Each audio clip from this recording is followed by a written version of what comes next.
of the Committee on Physical Infrastructure on the guidelines for implementation works under the Rehabilitation Development Grant for District Urban Community Access Roads in Uganda. Honorable members, on Wednesday, 19th July 2023, the Minister of Works and Transport, Honorable General Katumba Wamala, tabled the guidelines for implementation of works under the rehabilitation. And I want you to bold rehabilitation development grant for the district. Urban and community access roads in Uganda. I duly referred this to a Committee of Physical Infrastructure. I also remember this House passed a resolution for disbursement of 1 billion shillings per district local government for maintenance of the roads. Maintenance of the roads under the urban and community access roads in several districts, municipalities, and cities. How the wording came in and it changed to rehabilitation is one of the things that we need to settle in this House. And this money was supposed to go direct to the local government, not through Ministry of Works. I invite the chair of the committee to present the report. Honorable Government Chief Whip, can we have some silence from your side? Because now what we are discussing concerns our coming back or not coming back in the constituencies.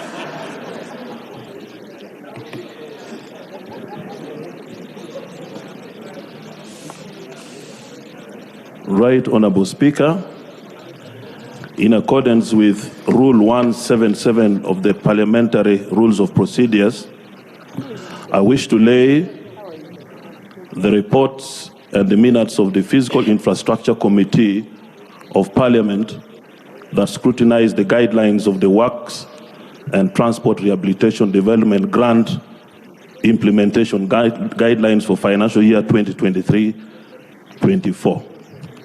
Please,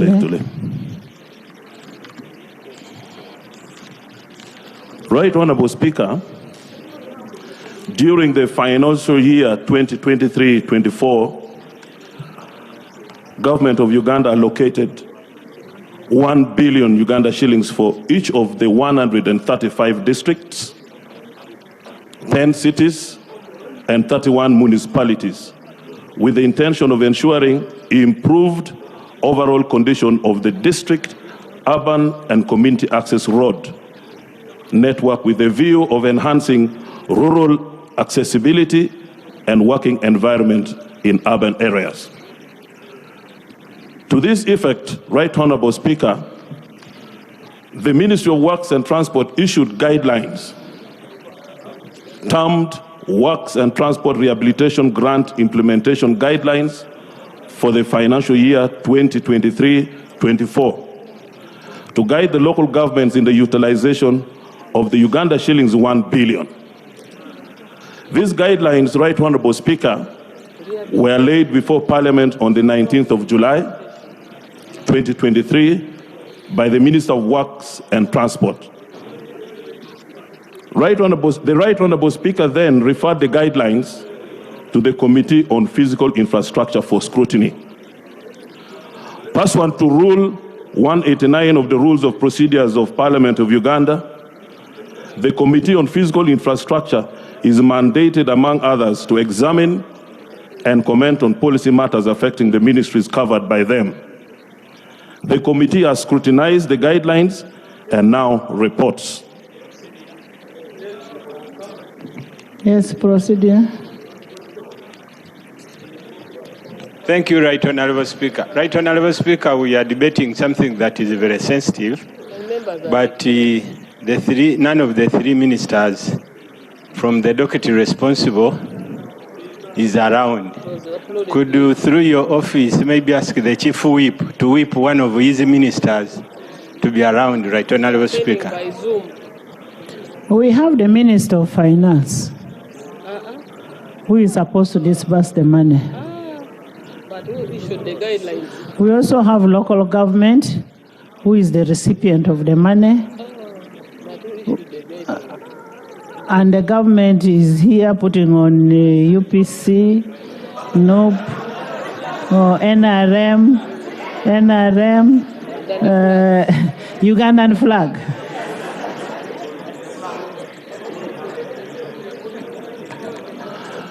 Right Honorable Speaker, No, we are okay. The ministers we have can sort out. the committee in scrutinizing these guidelines interacted with the Ministry of Works and Transport and the Ministry of Finance, Planning and Economic Development. Not recent ones. The committee also reviewed the guidelines issued by the Ministry of Works and Transport. The committee also reviewed the relevant Hansards of the debate relating to the appropriation of this money on the 20th April 2023 and 18th May 2023. Committee observations and recommendations. Consultations on guidelines. Right Honorable Speaker, the committee observed that there were inadequate consultations with the beneficiary agencies and stakeholders over the grant utilization guidelines. While the committee expected the Ministry of Works and Transport to consult widely with agencies and stakeholders on the operations of the guidelines, with a view of integrating their views prior to dissemination of the same, this was not the case. Right Honorable Speaker, the Minister of Finance, Planning and Economic Development reported that at the time of appearing before the committee, he was yet to receive an update from the Ministry of Works on the development of the guidelines. Failure to meet with the stakeholders and beneficiary agencies to obtain feedback on the guidelines shall affect the effectiveness of implementation and lead to non-adherence to the grant implementation guidelines. Right Honorable Speaker, the committee recommends that in the future, the Ministry of Works and Transport should undertake wide consultations before issuing guidelines. Right Honorable Speaker, the scope of works in the guidelines. The committee observed that the guidelines provide for the grant to be utilized strictly for rehabilitation works. While appearing before the committee, the Minister of Finance indicated that Cabinet directed an additional 1 million shillings be given to each local government for road rehabilitation and maintenance.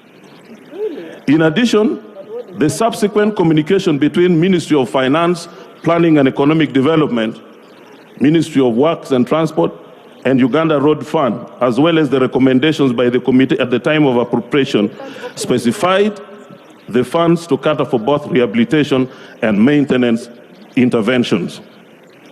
Right Honorable Speaker, the committee observed that the scope of works as defined in the guidelines includes interventions such as opening of new priority roads, heavy grading, shaping of side drains, mitre drains and offshoots, procurement of culverts for national use and emergencies, gravelling or re-gravelling and ancillary works. According to the Ministry of Works and Transport, all the above works would be classified as rehabilitation interventions, thereby excluding any maintenance activities.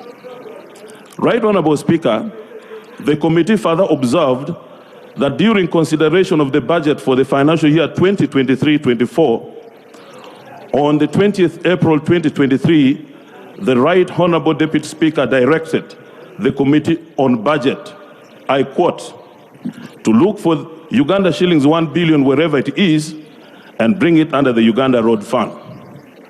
Pick it from the local government and put it under the Road Fund. That is how it has been managed properly, end of quote. The committee notes that the Uganda shillings 1 billion is indicated as a works and transport rehabilitation grant under the individual local governments. Being a rehabilitation grant, during Q1, 250 million shillings was released to be used for rehabilitation only.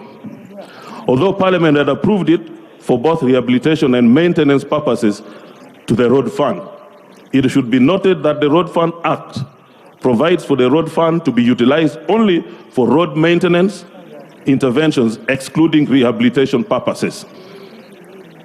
Right Honorable Speaker, the committee therefore recommends the following: that Ministry of Works and Transport should review the guidelines with a view of expanding the scope of the works to include both rehabilitation and maintenance interventions.